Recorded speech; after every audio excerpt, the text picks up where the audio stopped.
che vede la capolista Forte dei Marmi, allenata da Alessandro Bertolucci, scendere in pista laniera contro una delle rivelazioni di questo campionato, ossia il Valdagno, allenato da Luca Chiarello. Tiro in porta senza particolari velleità. Borregan, di qui Giovanni, libero, tiro all'incrocio meraviglioso, 1-0, colpito freddo il Forte dei Marmi, splendido il tiro di si avventa Galbas.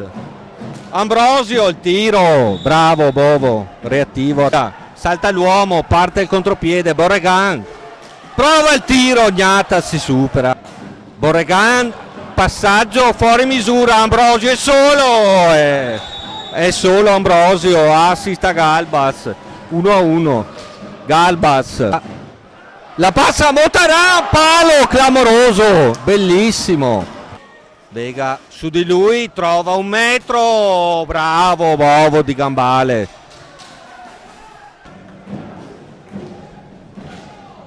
Di qui Giovanni, Gnata su Garcia che prova il tiro, diagonale, splendido, un tiro di biliardo, rivediamolo, contrastato all'ultimo Motaran che ha ancora il controllo della sfera, si incuna in area, rigore, fallo su Motaran e davanti a sé Gnata, i due si conoscono più che bene.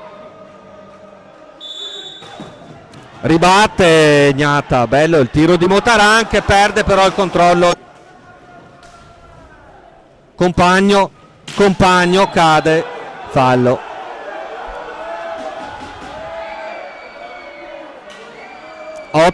a 7, ora il conteggio di falli, 8 rete improvvisa di Torner. Un muro, avanti Forte, prova il tiro, che bomba, il Pinazar che bomba, è partito dalla propria area, si è presentato in area del Valdagno in un attimo, ha tirato un palla, tenta un dribbling, un tiro fuori misura e questo è evidentemente fallo, è il 10° fallo. Parte Giuliani,